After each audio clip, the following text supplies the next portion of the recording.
नमस्कार, मैं हूं आपके साथ सृष्टि श्रीवास्तव। भोजपुरी के पावर स्टार पवन सिंह ने इस बार के लोकसभा चुनाव को और मजेदार बना दिया है। अपने 3 भोजपुरी भाइयों के ट्रेंड को फॉलो ना करके उन्होंने सबको चौंका दिया है। शुरू में ही बीजेपी के ऑफर को ठुकराकर पवन सिंह ने चुनाव में हलचल मचा दी है और अब तो उनको एक और भोजपुरी के कलाकार का साथ मिला है, खेसारी लाल यादव, जिन्होंने मोदी के 3 भोजपुरी समाज से आए सांसदों की लताड़ भी लगाई। चलिए आपको भी बताते हैं पूरी खबर के बारे में। दरअसल लोकसभा चुनाव को लेकर बीजेपी ने आसनसोल से पवन सिंह को टिकट दिया था, लेकिन उसके अगले ही दिन पवन सिंह ने चुनाव लड़ने से इनकार कर दिया। सबको यही लगा था कि जिस तरह से मनोज तिवारी, रविकिशन और निरहुआ ने बीजेपी से चुनाव लड़ा और सांसद बने, उसी लाइन पर पवन सिंह भी चलेंगे। लेकिन पवन सिंह ने प्लान बदल दिया। उन्होंने सोशल मीडिया प्लेटफॉर्म एक्स पर निर्दलीय चुनाव लड़ने का ऐलान करते हुए लिखा, सुनू क्या सिंधु, मैं गर्जन तुम्हारा, स्वयं युग धर्म की हुंकार हूं मैं, कठिन निर्दोष हूं, भीषण असीम का प्रलय गांडिव की टंकार हूं मैं। राष्ट्र कवि रामधारी सिंह दिनकर की कविता मुझे बहुत प्रेरित करती है। इस कविता से प्रेरित होते हुए मैंने कुछ दिन पहले काराकाट बिहार से निर्दलीय चुनाव लड़ने का फैसला किया। जल्द ही अपने काराकाट के परिवार से मिलेंगे। अब पवन सिंह के बीजेपी को ऑफर ठुकराने के बाद खेसारी लाल यादव ने उनका साथ दिया है। सबसे पहले खेसारी ने भोजपुरी कलाकार और बीजेपी के तीनों सांसद मनोज तिवारी, रविकिशन और दिनेश लाल यादव उर्फ निरहुआ पर सवाल उठाए और कहा कि इन तीनों ने सांसद बनने के बाद भोजपुरी समाज के लिए कुछ नहीं किया। देखिए, सबसे बड़ी चीज है कि सांसद बनने के बाद ना एक जिम्मेदारी उनकी हो जाती है, तो भोजपुरी इंडस्ट्री को बहुत दूर छोड़ देते हैं। क्योंकि मुझे नहीं लगता कि मनोज भैया ने कभी फिल्म के बारे में संसद भवन में आवाज़ उठाई है, ना ही रवि भैया उठाए हैं, ना मनोज भैया उठाए हैं और ना ही दिनेश भैया उठाए हैं। अगर ये चाहते, देखिए, सब्सिडी देने से मुझे नहीं लगता है कि फिल्म पे कोई असर पड़ने वाला है और भला होने वाला है। आज भोजपुरी के वजह से ही उनको पहचान मिली। आज जो सांसद भी बने हैं तो भोजपुरी का बहुत बड़ा योगदान है, इस भाषा का बहुत बड़ा योगदान है, क्योंकि उन्होंने भाषा से कमाया, भाषा ने उनको बनाया।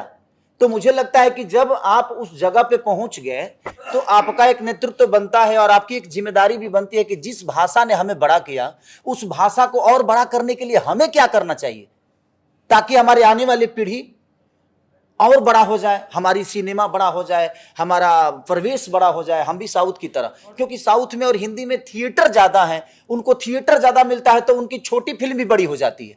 और हमारी बड़ी फिल्म छोटी होने का कारण है कि थिएटर नहीं है।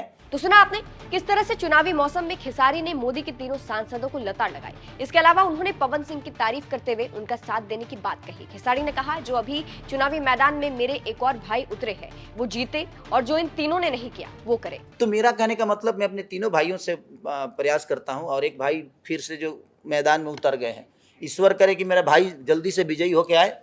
और मुझे लगता है कि अब वो 3 लोग नहीं उठाए तो ये जाकर उठाए।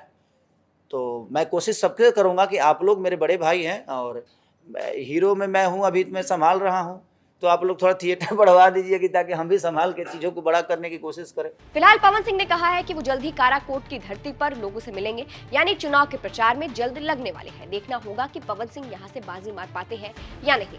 फिलहाल जिस तरह से खेसारी लाल यादव ने तीनों सांसदों को सुनाया है और पवन सिंह का साथ देने की बात कही है, उस पर आपकी क्या राय है, कमेंट करके जरूर बताइएगा।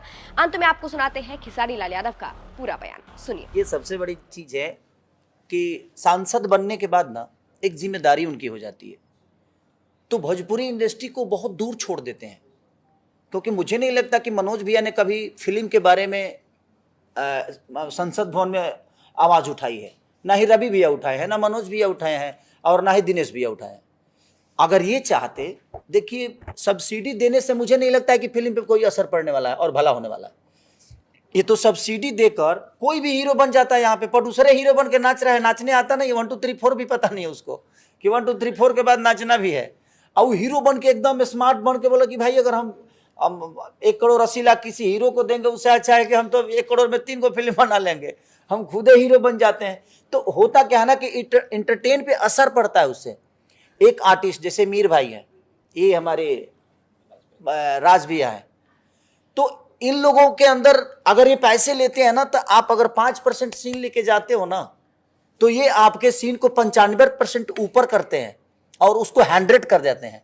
तो मेरे कहने का मतलब, बेहतर कलाकार तब आते हैं जब उनको पता होता है कि एक्टिंग का मतलब क्या होता है और एक्टिंग को जिया कैसे जाता है।